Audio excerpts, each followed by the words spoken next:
break down the door," they shouted outside my son's apartment. Early that morning, Mom, Dad, and my brother came to force their way into my place, the same one I kicked them out of yesterday after they humiliated me in front of the whole family. When they raised the crowbar, I suddenly opened the door. What they saw in my hands made them scream in horror. Imagine waking up to the chilling sound of your own mother screaming at your father and brother to break down your apartment door. To their son's apartment, as she called it. What they didn't know was I was right on the other side, shaking, still reeling from the humiliation they'd put me through just yesterday. And what they saw in my hands when I finally flung that door open, well, let's just say it made them scream in pure, unadulterated horror. But to understand why my family was literally trying to invade my space, why they were so determined to tear down the very walls of my home, you need to understand the people who raised me. My name is Jelena, I'm 32, and for too long, I was trapped in a gilded cage. We lived in this picture-perfect suburban home outside Chicago. The kind of place with landscaping that won awards and holiday decorations that made the neighbors green with envy. But behind that polished front door, our family was obsessed with control. Especially my father. Dad, George Williams, built his insurance business from nothing. And honestly, his drive, his work ethic, it could have been admirable. If it hadn't come packaged with this absolute, unbending belief that he knew what was best for everyone in his world. Questioning him? That was a direct challenge to his authority, a personal affront. He mapped out our lives with the same ruthless precision he used for his business empire, leaving zero room for our own dreams. Zero room for me. Then there was my mother, Evelyn. She was a master of passive aggression. She'd never directly cross my father, oh no. But she wielded guilt and emotional manipulation with surgical precision.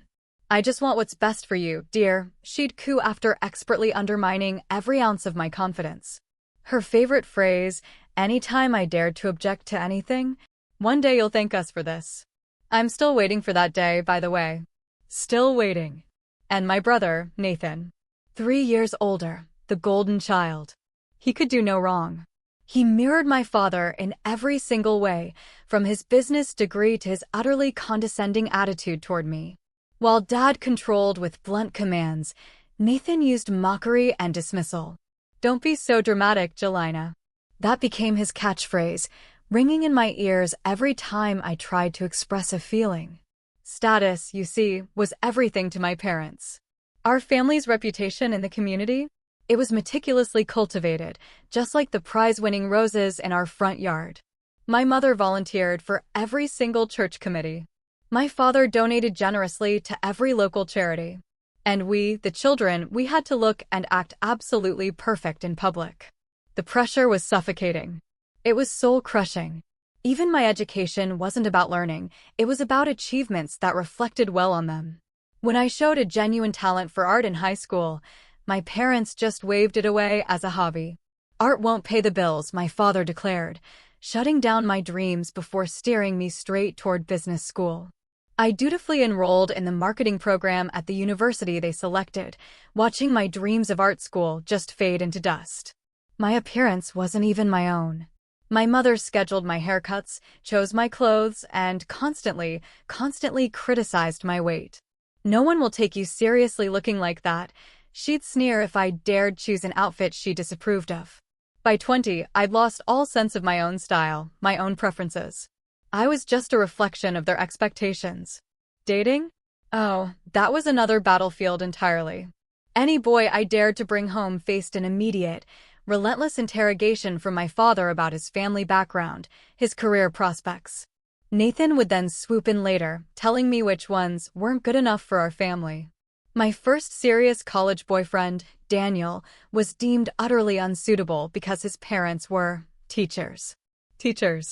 The relationship crumbled after months of my parents' relentless, subtle sabotage. Their control even stretched to my finances. They paid for my education, but they never, ever let me forget it. "We invest in your future because we love you," they'd say, but that investment came with more strings than a puppet show. They insisted on having access to my bank accounts well into my 20s. Every single purchase was scrutinized, judged, and usually found wanting. My first real taste of independence came right after college graduation. I found a marketing job at a small firm, not joining my father's company as expected. The fallout was immediate. "After all we've done for you," my mother sobbed over the phone. My father was more direct, colder. "You're making a mistake that will cost you your future." For weeks, family dinners became these agonizing tribunals where my career choice was dissected and criticized. Nathan, of course, joined in, explaining how I was just throwing away the connections and security our family offered. Their united front, their relentless pressure, it just wore me down. 6 months later, I resigned. I took a position at my father's company. And the pattern just continued, year after year. Every single attempt to establish independence was met with this wall of resistance. When I wanted to take a vacation alone, my mother suddenly developed these vague health concerns that just required my presence. When I even mentioned moving to my own place, my father would pull out spreadsheets, meticulously detailing why it made more financial sense to just stay at home. By 30, I was still living in my childhood bedroom, still working for my father, and, honestly, still feeling like a teenager despite my age. I had savings I was terrified to use, and dreams I was too scared to even whisper. My life looked so successful from the outside, but inside it was just a hollow ache. My college friends were getting married, having kids, building careers they chose. I had financial security, yes, but zero freedom. The turning point, it came during a therapy session. I had secretly started seeing Dr. Tuda Morris. She asked a question that was so simple, so profound, it changed everything. "Whose life are you living, Jelena?" My mind went blank. I had no answer, because I finally realized with a jolt of ice water that I was living their vision for my life, not my own. That question haunted me for weeks. It echoed in my head until I finally made the decision. I was moving out. At 31 years old, I was finally going to have my own place, for the very first time. Consequences be damned. I found an apartment, signed the lease without telling my family, and prepared myself for the inevitable confrontation. Finding that apartment felt like falling in love. It wasn't perfect by conventional standards. A one-bedroom walk-up in an older building, creaky floors, slightly outdated appliances. But the large windows. Oh, those large windows just flooded the living room with natural light. Perfect for the painting I'd abandoned so long ago. The built-in bookshelves could finally display the books my parents considered a waste of time. And the small balcony overlooking a quiet courtyard? It was my peaceful retreat. Most importantly, it was mine. All mine. I signed the lease on a Tuesday. The following Sunday, during our mandatory family dinner, I dropped the bomb. Their reaction? Exactly what I expected. My father put down his fork with deliberate, chilling slowness. "An apartment at those prices, Jelena? That's financially irresponsible." My mother's eyes immediately welled up with those manipulative tears. "But why would you want to leave home? Don't we take good care of you?" Nathan just scoffed. "Is this another one of your independence phases? Remember when you wanted to study abroad in college?" I had prepared for this, truly. But even so, I felt my resolve wavering. And then I remembered Dr. Morris's words about setting boundaries. I took a deep breath. "I've signed the lease. I move in next week. I'd love your support, but I'm doing this regardless." The initial shock gave way to what I now call their helping phase. If they couldn't prevent my independence, they would just control it instead. My father immediately offered to help with the rent. A proposition I politely, but firmly, declined. My mother insisted on coming with me to buy furniture, steering me toward pieces that matched their home, not my taste. Nathan, bless his heart, volunteered to handle the moving arrangements, trying to schedule it around his convenience, not mine. But I moved in anyway, despite their interference. And I spent my first night alone in my new place, feeling this incredible mix of terrified and exhilarated. I ordered takeout food my mother would absolutely disapprove of, sat on the floor since my furniture hadn't arrived, and I cried. Tears of pure, unadulterated relief. That night, I slept better than I had in years. That peaceful feeling lasted exactly 3 days. Then my parents showed up. Unannounced. With housewarming gifts, and, of course, opinions. My mother walked through the apartment, running her finger over surfaces, checking for dust, already rearranging the few decorations I'd placed. My father measured the windows, declaring he'd order proper blinds to replace the ones that came with the apartment. "You need to give us a key, Jelena," my father announced as they were leaving. "For emergencies." I reluctantly agreed, rationalizing that it might just ease their anxiety about me living alone. What I didn't expect was how they would define emergency. My mother started dropping by while I was at work to leave home-cooked meals and clean. I'd return to find my laundry folded, my bed made differently, things moved to where she thought they belonged. My father used his key to let in maintenance people he hired without even consulting me, resulting in new light fixtures I hadn't chosen and definitely didn't want. But the most invasive incident? Oh, that takes the cake. I returned home early from work one day, nursing a brutal migraine, to find my parents and Nathan in my apartment with an interior designer. They had measurement tools and fabric swatches spread across my living room. "Surprise," my mother chirped, seemingly oblivious to my shock, my pain, my utter violation.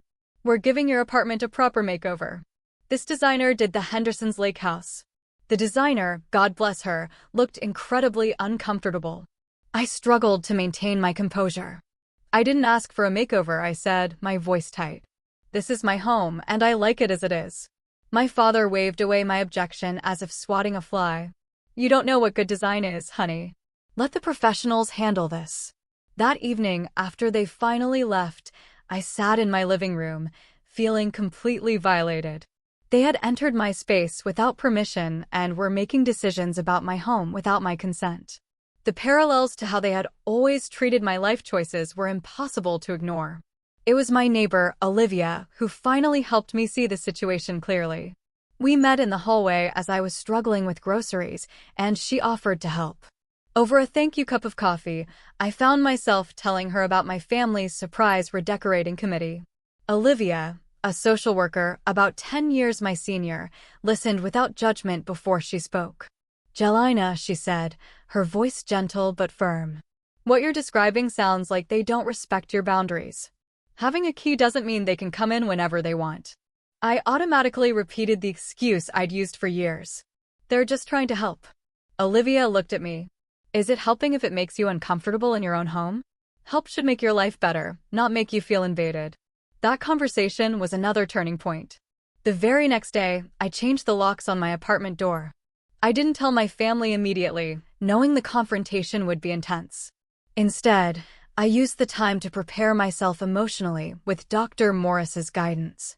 Setting boundaries isn't about punishing them, Dr. Morris explained during our session. It's about protecting yourself and establishing healthy relationships. "What if they never accept my boundaries?" I asked, voicing my deepest fear. She just looked at me. "Then you'll have information about what kind of relationship is possible with them." Not everyone can adapt to healthy boundaries, especially if they're used to control. The inevitable confrontation came when my mother tried to let herself in while I was home and found her key didn't work. Her confused jiggling of the door handle was followed by knocking. When I opened the door, her expression shifted from confusion to wounded hurt. "My key doesn't work, Jelena. Is something wrong with your lock?" I took a deep breath. "I changed the locks, Mom. I should have told you, but I needed to make a point. You and Dad have been coming in without my permission, and that needs to stop." The hurt in her eyes was quickly replaced by indignation, a flush of anger. "Without permission? We're your parents. We don't need permission to look after our daughter." I stood taller. "I'm 32 years old, Mom. I don't need looking after. And yes, you do need permission to enter my home." That conversation initiated a cold war that lasted weeks. My parents' calls became less frequent, though Nathan, of course, took up the mantle of trying to convince me I was overreacting. "They're just trying to make your place livable," he said during one call. "You've always been so sensitive." Despite the tension, I held my ground. Each day in my apartment became a small victory for my independence. I painted the living room a soft blue that my mother would absolutely hate. I bought eclectic furniture from thrift stores rather than the sterile, high-end retailers my parents preferred. I hung my own artwork on the walls, pieces I had created in secret over the years. My confidence grew, right alongside my sense of personal style. I started reconnecting with friends from college, people I had lost touch with during my years of family-enforced isolation. I joined a local art class and started painting regularly again. I even started dating without running potential partners through my family's approval system. 6 months into my independent life, I felt like a different person. My apartment had become a true reflection of who I was, rather than who my family wanted me to be. The only shadow over my new life was the ongoing tension with my family, which, unbeknownst to me, was building toward an explosion no one could have predicted. Aunt Patricia's 60th birthday celebration was marked on the family calendar months in advance. As my mother's only sister, Aunt Patricia held a special place in our family hierarchy, and her milestone birthday warranted a gathering of the entire extended family. Under normal circumstances, I would have dreaded the event, knowing it meant hours of performative family harmony. But after 6 months of establishing my independence, I felt stronger, more capable of navigating family dynamics without losing myself. I chose my outfit carefully that morning, a navy blue dress that was professional, but also expressed my personal style. I wore jewelry I had bought for myself, rather than the pearls my mother insisted were the only appropriate accessory for family functions. I drove to Aunt Patricia's suburban home, feeling nervous, but determined to maintain my boundaries. The initial hour went surprisingly well. I reconnected with cousins I genuinely enjoyed, but rarely saw outside of these gatherings. Cousin Sophia commented on how happy I looked. Uncle David asked about my apartment with what seemed like genuine interest, rather than judgment. Even Aunt Patricia noticed the change in me, pulling me aside to say, "There's something different about you, Jelina. You seem lighter." I began to relax, thinking perhaps my fears about the gathering had been overblown. Maybe my family could accept the new, more independent me. That hope died quickly. My father clinked his glass to gather everyone's attention during lunch. While we're all together, he announced, with the confidence of someone who always controls the room, "I wanted to share some exciting news about Yelena's apartment." My body went cold. All eyes turned toward me. I had no idea what he was about to say, which was alarming enough. "Evelyn and I have decided to give Yelena's apartment a complete renovation as a surprise." He beamed, as if announcing he had cured cancer. "We've hired Wilson Designs, the same firm that did the Johnson's Lake House." My mother jumped in enthusiastically.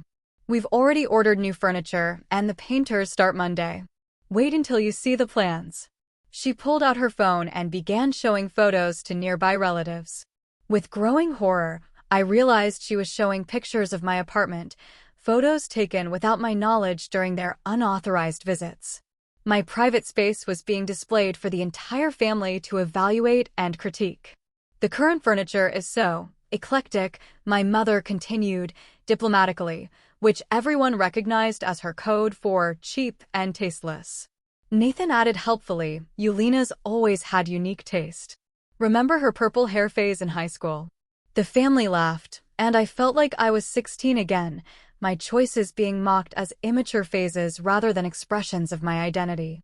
"I haven't agreed to any renovation," I said, my voice shaking slightly.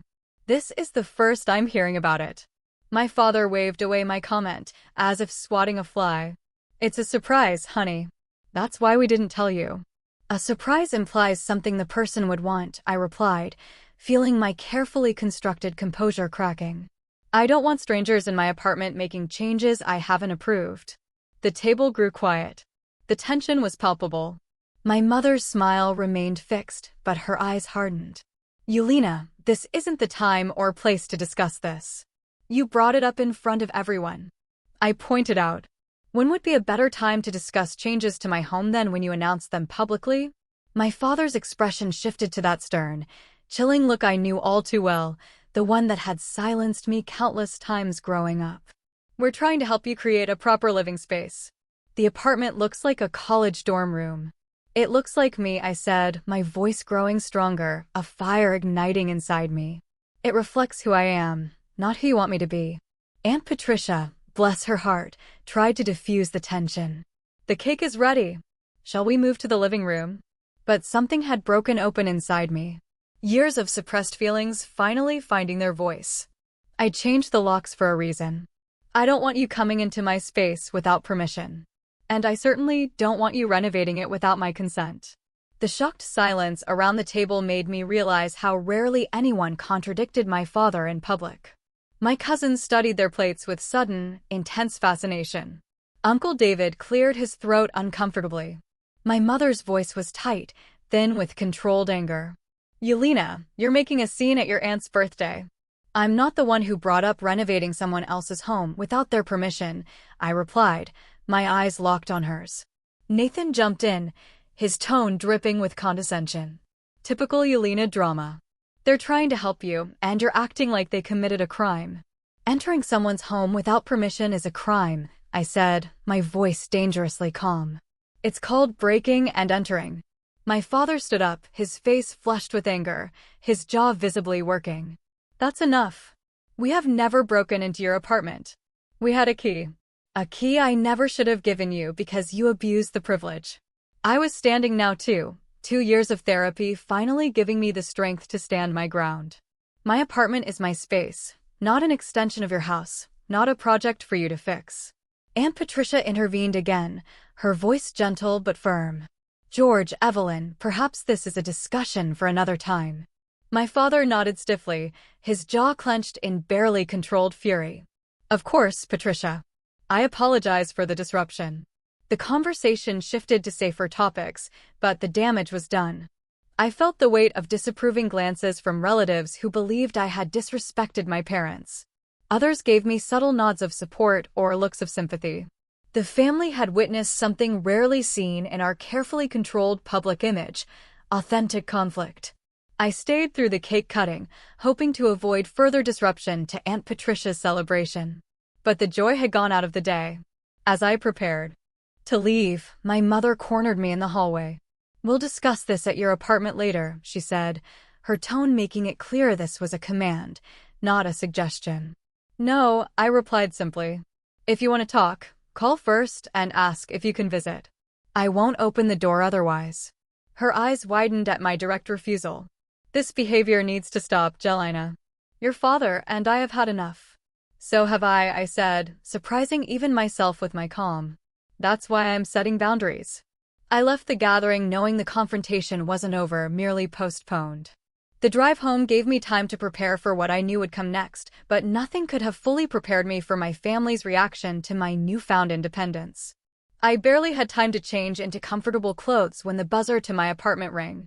Looking through the peephole, I saw my parents and Nathan standing in the hallway, their expressions ranging from anger to sheer, unyielding determination. Taking a deep breath, I opened the door, but stood firmly in the doorway, making it absolutely clear I wasn't inviting them in. May I help you?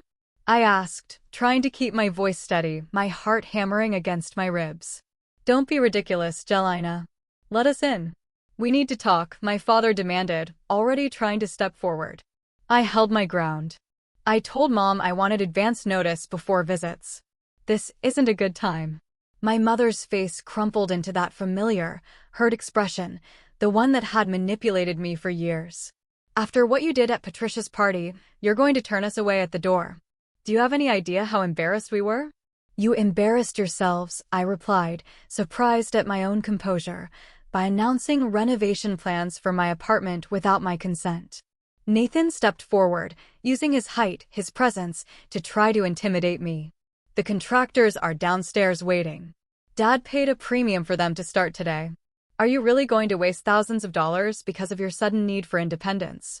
I looked past them and saw 2 men in paint-splattered clothes standing awkwardly by the building's entrance, confirming Nathan's words. The realization that they had actually brought contractors without my agreement just strengthened my resolve. Yes, I am, I said, my voice ringing with a newfound authority. I never asked for renovations. I never agreed to renovations. Those men have no right to enter my home. My father's face reddened, a dangerous sign I recognized from childhood. This isn't about rights, Jelena. This is about what's best for you.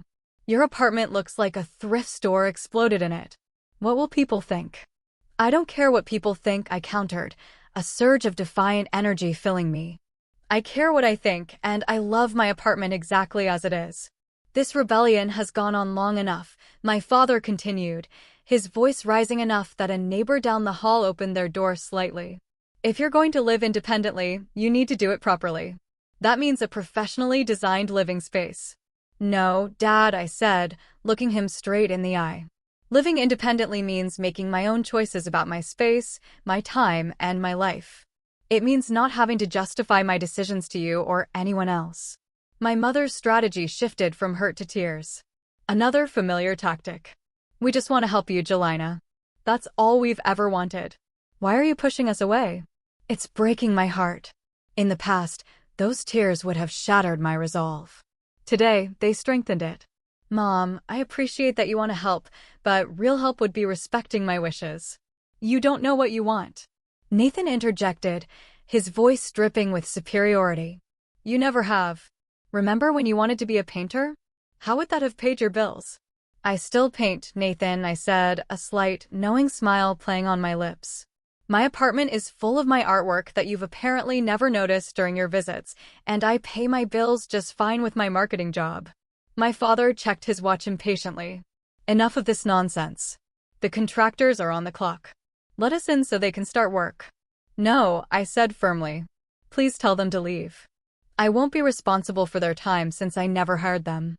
The door across the hall opened, and my neighbor, Olivia, stepped out, ostensibly to check her mail, but clearly responding to the escalating voices. Everything okay, Jelena? She asked, giving my family a pointed look. My father, ever conscious of appearances, lowered his voice. This is a family matter. It's fine, Olivia, I said, grateful for her presence. My family was just leaving. We're not leaving until this has resolved, my mother insisted. Jelena, be reasonable. I am being reasonable, I shot back. I am an adult with my own living space that I pay for. I decide what happens in it. My father's patience finally snapped. If you want to be so independent, perhaps you should be fully independent. No more family support. No safety net. If that's your choice, I replied, the words painful, but necessary, I accept it. I would rather live without your financial support than with your constant control. You can't be serious. My mother gasped. George, she doesn't mean that. I do mean it. Nathan stepped closer, his voice low and threatening. You're making a huge mistake, Jelena. You've always been dramatic, but this is taking it too far. The only mistake I made was not setting boundaries sooner, I replied, standing my ground, despite his intimidating stance. My father pulled out his wallet and removed a credit card with my name on it, one they had given me for emergencies, but that I had deliberately not used since moving out. He held it up before tucking it back in his wallet. When you come to your senses, let us know. Until then, you're on your own. I already am, I said quietly. My mother made one last desperate attempt, her voice breaking. Please, Jelena, let us help you. Let us in. Looking into her pleading eyes, I felt a momentary waver in my resolve, the lifetime habit of giving in to keep the peace fighting against my newfound strength. But then I remembered the photos she had shown everyone, the invasion of my privacy, the complete disregard for my wishes. I love you, Mom, I said, my voice gentle but firm. But no. Please respect my decision. This isn't over, my father said ominously as he finally turned to leave. We'll be back tomorrow, and I expect a more reasonable attitude. Don't come without calling first, I reminded them, standing my ground. And I expect you to respect my decision, even if you don't agree with it. Nathan was the last to leave, lingering in the doorway. You know they'll never give up, right? This little independence game will end eventually. It always does. This isn't a game, Nathan, I told him, looking him squarely in the eye. This is my life. After they finally left, I closed the door and leaned against it, my legs suddenly weak. The confrontation had drained me completely, but underneath the exhaustion was this deep, abiding sense of pride. I had held my boundary, despite all their pressure. Olivia's door opened again. I heard most of that. Are you okay? I invited her in for tea, grateful for a friendly presence after the emotional war. They've never taken no for an answer before, I confessed. I don't think they'll start now. Then you need to be prepared, she said pragmatically. First, let's change your locks again. I know a locksmith who can come today. By evening, I had new locks installed, but the knot of anxiety in my stomach wouldn't ease. My father's parting words echoed in my mind. This isn't over. Knowing my family, I suspected they would escalate rather than accept my boundary. I just didn't realize how far they would go. The pounding on my door jolted me from sleep at 6:01 in the morning. Disoriented, I fumbled for my phone to check the time, wondering who could possibly be at my door so early. The answer came in my mother's shrill voice, penetrating the wooden door. "Jelina, open this door immediately." Fully awake now, adrenaline surging, I pulled on my robe and moved toward the door, my heart racing. Through the peephole, I could see my parents and Nathan in the hallway, their faces set in grim, determined expressions. "Jelina, we know you're in there. Open up." My father's commanding voice brought back a lifetime of automatic obedience, but I resisted the urge to comply. "What are you doing here so early?" I called through the door, trying to project calm I didn't feel. "I told you to call before coming over." "This has gone far enough," my father replied, his voice laced with menace. "Your mother is worried sick about you. Open the door so we can talk properly." "I'm fine, and I'm not opening the door," I shot back. "Please leave and call me later if you want to talk." There was a murmured conversation I couldn't quite hear. Then my mother's voice again, this time with a quaver that sounded eerily rehearsed. "Jelina, honey, we're concerned about your mental health. This behavior isn't like you." The implication was clear and alarming. They were framing my independence as a mental health crisis. I'd heard of families using this tactic to regain control over adult children, and the realization that mine might go this far sent a chilling wave through me. "My mental health is fine," I called out, my voice cracking slightly. "In fact, it's better than it's been in years. My therapist can confirm that." "Therapist?" My mother's genuine shock came through the door, sharp and clear. "You've been seeing a therapist without telling us?" Before I could respond, I heard my father's impatient voice. "This is ridiculous. Nathan, go down to the car and get the tool bag." The implication of his words hit me like a physical blow. They were planning to force their way in. My hands shaking, I picked up my phone and called 911, speaking quietly so they wouldn't hear me. "I need police assistance. My family is threatening to break into my apartment." I explained to the dispatcher, giving my address. The dispatcher assured me officers would be there shortly and advised me to stay on the line. I kept the call active, but muted my end so I could hear what was happening in the hallway. "I can't believe it's come to this," I heard my mother say, her voice tight. "What will the neighbors think?" "They'll think we're concerned parents checking on our daughter," my father replied, utterly deluded. "No one would blame us for that." "Are you sure about this, Dad?" Nathan's voice held a rare note of uncertainty. "She's left us no choice. Break down the door. This is our son's apartment." The bizarre statement confused me until I realized he was referring to Nathan, creating this twisted narrative where this was somehow Nathan's place that I was occupying. The level of delusion shocked me to my core. I heard Nathan's return, followed by the metallic sound of what could only be tools being handled. The dispatcher on the phone asked if I was still there, and I unmuted to confirm. "They have tools," I whispered, tears pricking my eyes. "I think they're actually going to try to break in." "Officers are 3 minutes out," the dispatcher assured me. "Stay on the line." I heard a scraping sound at the doorframe. They were actually doing it. Actually attempting to force entry into my home. A lifetime of compliance and fear battled with the newfound strength I had been building. In that moment, I made a decision. I had been recording the entire exchange on my phone as evidence, and I had something else they didn't expect. Yesterday, after their visit, I had contacted a lawyer friend who had helped me file for an emergency temporary restraining order based on their harassment and threats. The paperwork had been processed remarkably quickly, thanks to my friend's connections, and the official documents had been delivered late last night. The sound of metal against my doorframe grew more insistent. I could hear my mother's anxious encouragements and my father's precise directions to Nathan about where to apply pressure with what I assumed was a crowbar.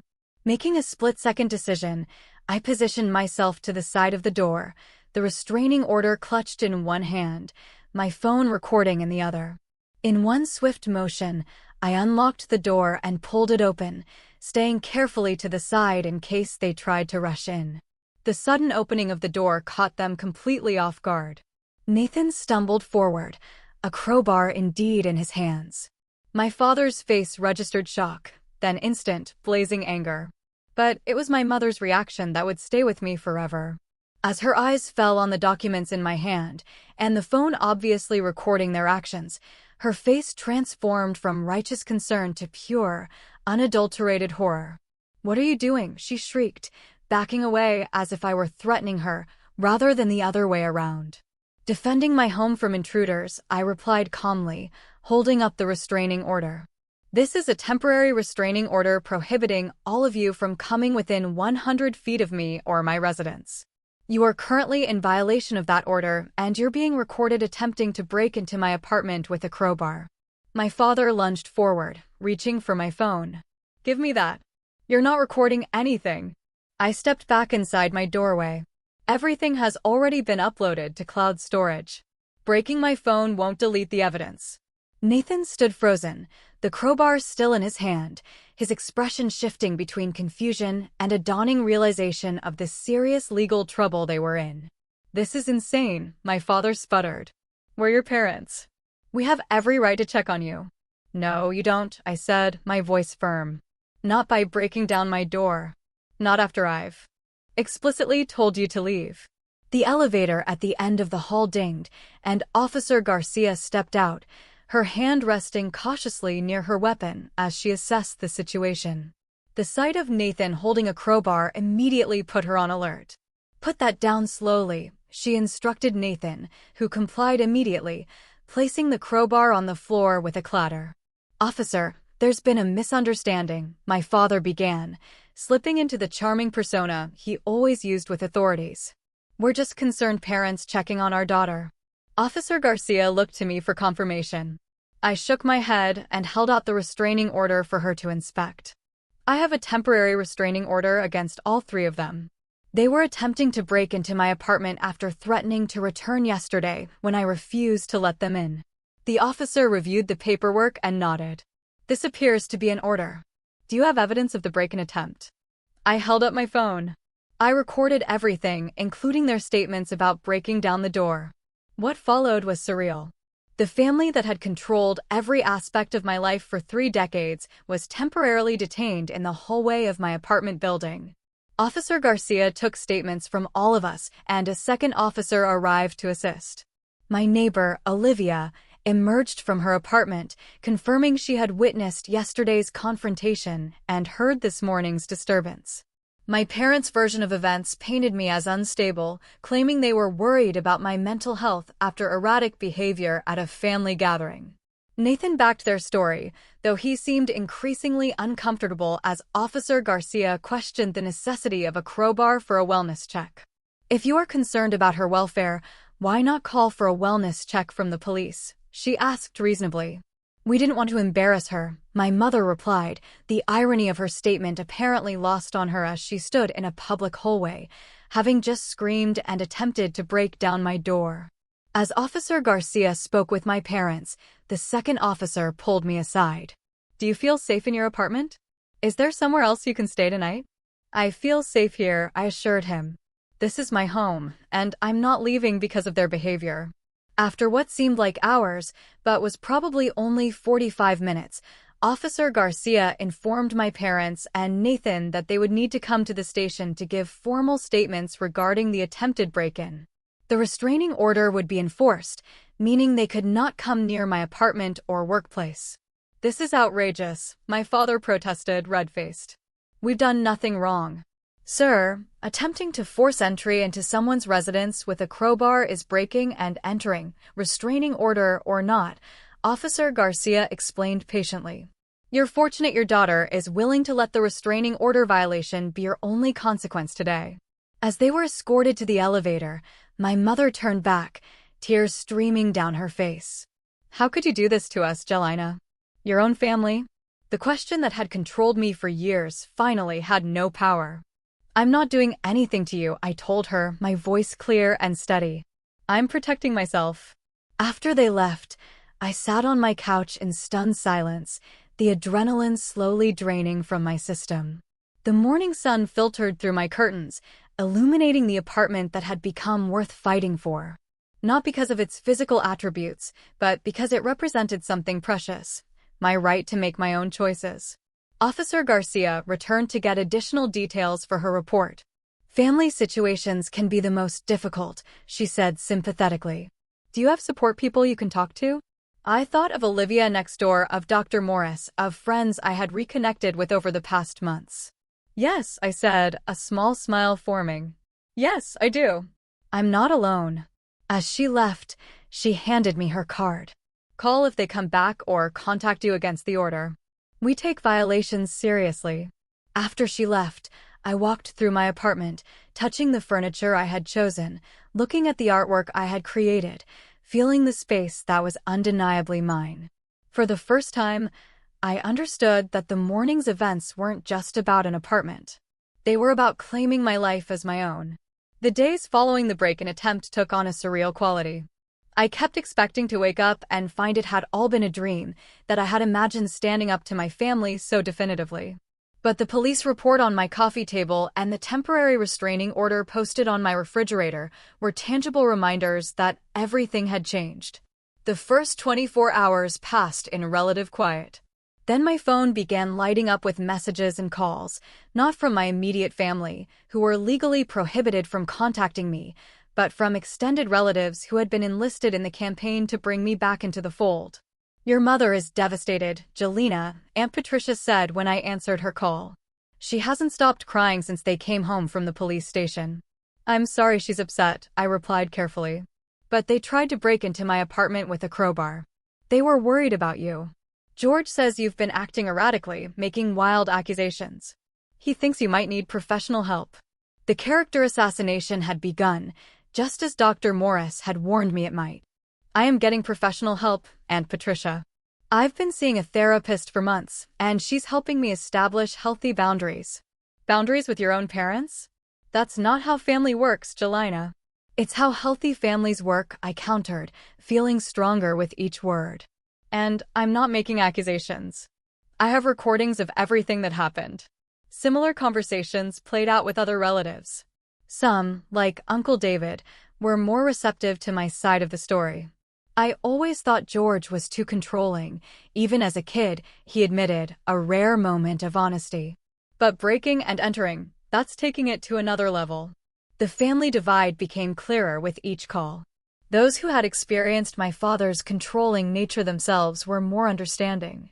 Those who benefited from their association with him, or who shared his authoritarian views, condemned my actions as ungrateful and rebellious. 3 days after the incident, I received an email from my father's attorney, Robert Clean, a man I had known since childhood as a family friend. The formal legal language couldn't disguise the implicit threat. They were considering legal action against me for defamation and false reporting, claiming I had misrepresented the situation to the police. I forwarded the email to my own attorney, Jessica Winters, who had helped me obtain the restraining order. Her response was immediate and reassuring. "They have no case. You have recordings, witnesses, and police reports documenting their behavior.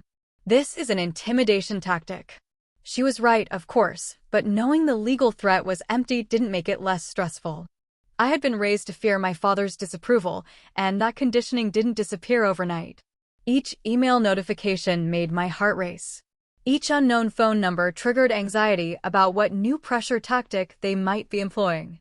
A week after the incident, my brother Nathan contacted me through a mutual friend, requesting to meet at a neutral location. Against Jessica's advice, I agreed, choosing a busy coffee shop where I felt safe from both physical intimidation and potential scenes. Nathan looked tired when he arrived, the confident swagger temporarily subdued. He ordered coffee and sat across from me, studying my face as if looking for signs of the sister he recognized. "You've really done it this time," he began, but without his usual condescension. "Dad's had to call in favors all over town to contain this. Do you have any idea how this looks? Like parents who couldn't control their adult daughter, so they tried to break into her apartment?" I suggested mildly. He winced. "It wasn't supposed to go that way." They were genuinely worried about you. Were you worried too, Nathan? I asked, my gaze steady. Is that why you brought a crowbar to my door at 6 in the morning? He had the grace to look ashamed. Dad insisted we needed to check on you.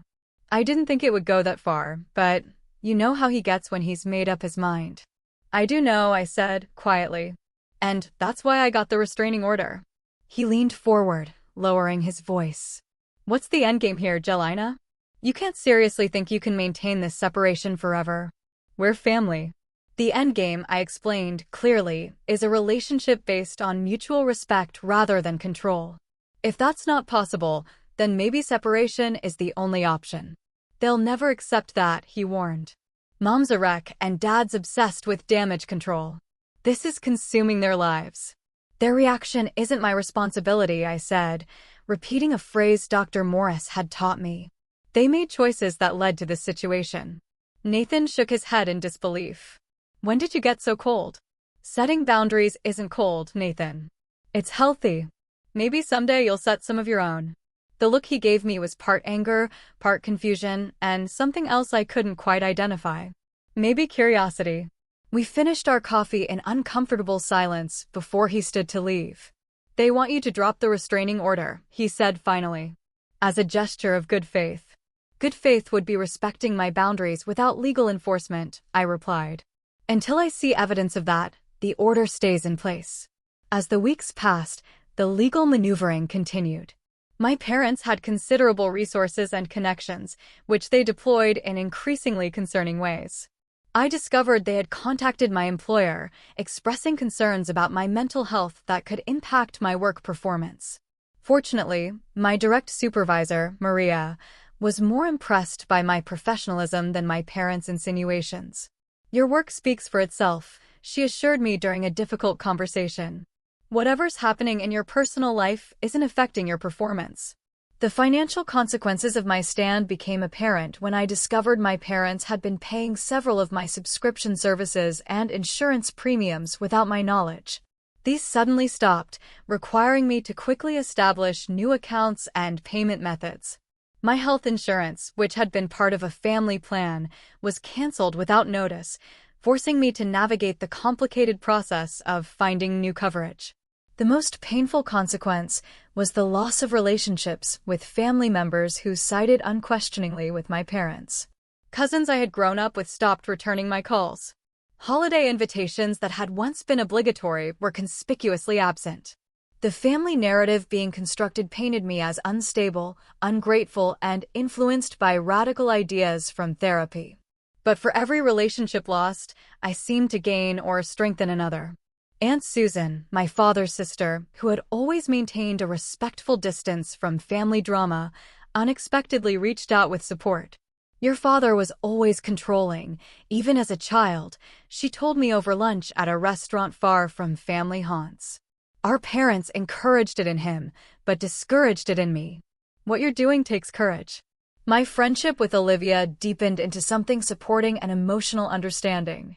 Through her, I met others who had navigated difficult family dynamics and established healthier relationships, or, when necessary, distance. The temporary restraining order became permanent after a court hearing where the recordings of the break-in attempt were played. My parents and Nathan were present, represented by expensive attorneys who argued unsuccessfully that their actions were motivated by concern rather than control. The judge was unimpressed.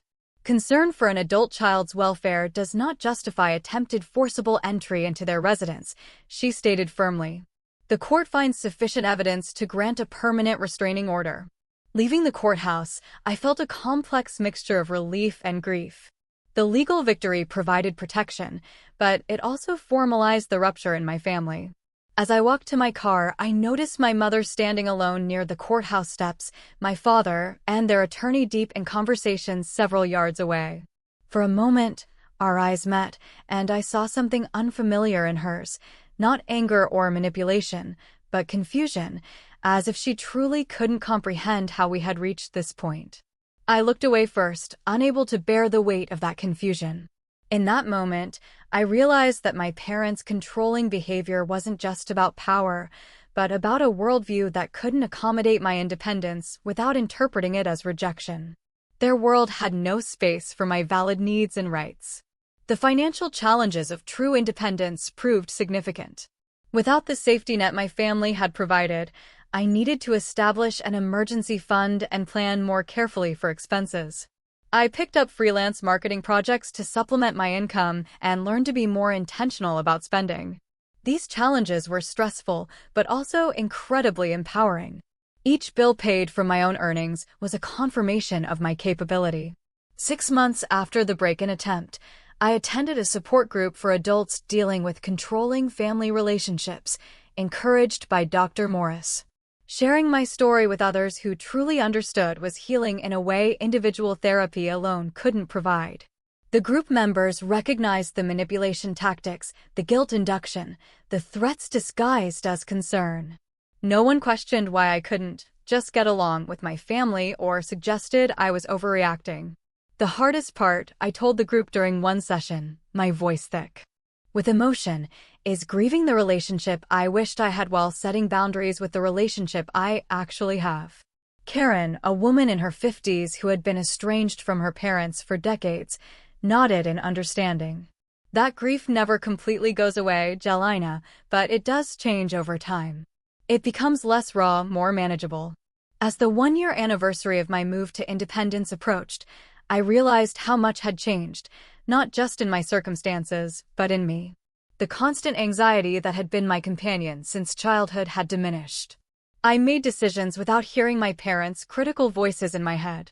I decorated my apartment, chose my clothes, and pursued interests without considering whether they would meet with approval. I was becoming the person I might have been all along if given the space to develop naturally. Not perfect, not always confident, but authentically myself. The journey continued to have painful moments, but I no longer questioned whether it was worth the cost.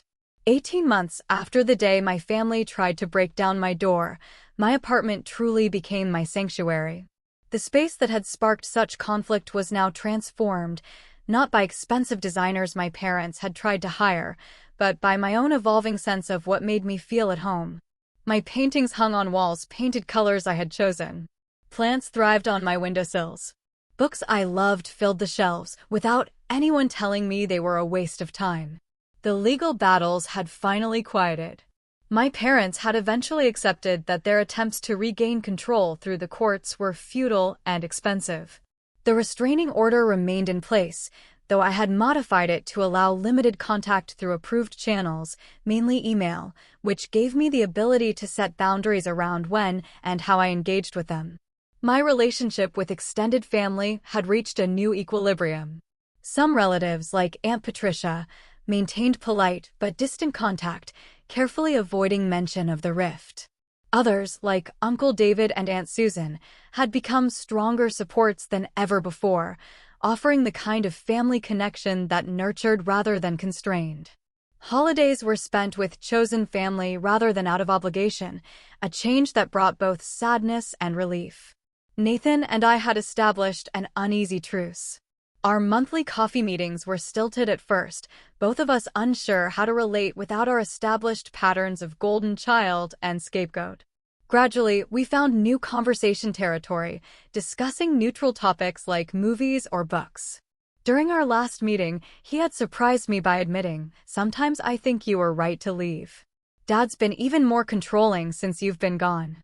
The seed of awareness in that statement gave me a glimmer of hope that Nathan might someday examine his own relationship with our parents. I didn't push, knowing from experience that such realizations couldn't be forced. Professionally, I had found unexpected growth through independence. Without my father's influence dictating my career choices, I discovered I had talents and interests I had never been allowed to explore. The freelance marketing work I had taken on out of financial necessity had led to specialized projects in arts promotion, blending my creative and business skills in ways that felt authentic and fulfilling. My friendship with Olivia had deepened into something that felt more like family than just friendship. We had weekly dinner nights, held spare keys to each other's apartments, and provided the kind of mutual support I had always imagined healthy families shared. Through her, I had built connections with others who formed a community of chosen family. Dating had taken on a new dimension as well. Without my parents' approval looming over potential relationships, I was free to discover what I truly wanted in a partner.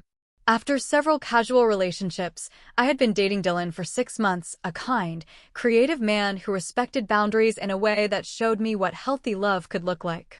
Therapy with Dr. Morris continued, though less frequently. Our sessions focused less on crisis management and more on deeper healing, addressing the childhood patterns that still occasionally influenced my reactions to stress or conflict. Family estrangement comes with its own grief process, Dr. Morris explained during one session. You're grieving not just the relationship you had, but the one you wished you had. That's a complex loss. The grief she described came in waves. There were days when I missed the good moments with my family, the rare instances of connection and warmth that had kept me hoping for change for so many years. Mother's Day and Father's Day were particularly difficult, social media filled with celebrations of healthy parent-child relationships that highlighted the absence in my life. But alongside the grief was growth. I was learning to parent myself in the ways my parents never had, providing the validation, support, and unconditional acceptance I had always craved. I celebrated my own achievements, comforted myself through difficulties, and gradually replaced the critical internal voices with kinder, more compassionate ones. The process of healing showed me that their controlling behavior had never been about love, though they had framed it that way. Real love celebrates independence and growth.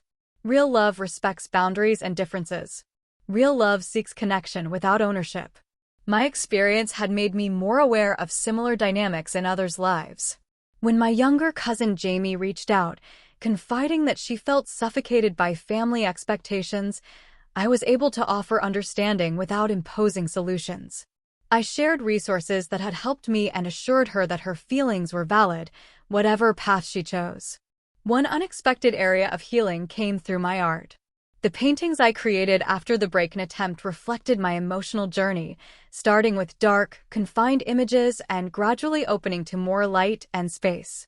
A local gallery owner who purchased my work for a group show described it as a visual journey from confinement to freedom, not knowing the personal story behind the evolution. The most profound lesson I learned through this journey was that setting boundaries isn't selfish. It's necessary for authentic relationships. Boundaries define where one person ends and another begins, creating the space for genuine connection rather than control or obligation. Far from destroying relationships, healthy boundaries make true intimacy possible. I also learned that healing isn't linear. There were days when a simple email from my mother could trigger old patterns of guilt and self-doubt. There were nights when I questioned whether complete estrangement would have been easier than the complex, limited contact I maintained. But each time I navigated these challenges, I grew stronger in my conviction that I had made the right choice for my well-being. The question of reconciliation remains open. Not the kind that would require me to surrender my independence and return to old patterns, but a new relationship built on mutual respect. Is such transformation possible? I don't know. Family systems resist change, and the longer patterns have been established, the harder they are to break. What I do know is that I am no longer willing to sacrifice my authenticity for approval. The price of admission to my life is respect for my boundaries. Those who can offer that, whether blood family or chosen family, are welcome. Those who cannot must remain at a safe distance, not as punishment, but as protection for the self I have worked so hard to reclaim. The morning my family tried to break down my door marked the end of one chapter and the beginning of another. What they saw in my hands that day was not just legal paperwork or a recording phone, but my reclamation of power they had never intended me to have. Their horror was the recognition that they could no longer control my narrative or my life. The journey since has been challenging but worthwhile, filled with difficult choices, but also unexpected joys. I am still discovering who I am outside of my family's expectations. Still learning to trust my own voice after decades of having it silenced. But each day brings me closer to the person I was meant to be all along. Have you ever had to set difficult boundaries with people you love? How did you navigate that challenging terrain? I'd love to hear your stories and insights in the comments below. If this story resonated with you, Please like, subscribe, and share it with others who might be on similar journeys toward independence and authentic living. Thank you for listening to my story, and remember that your need for boundaries and respect is valid even when others don't understand it.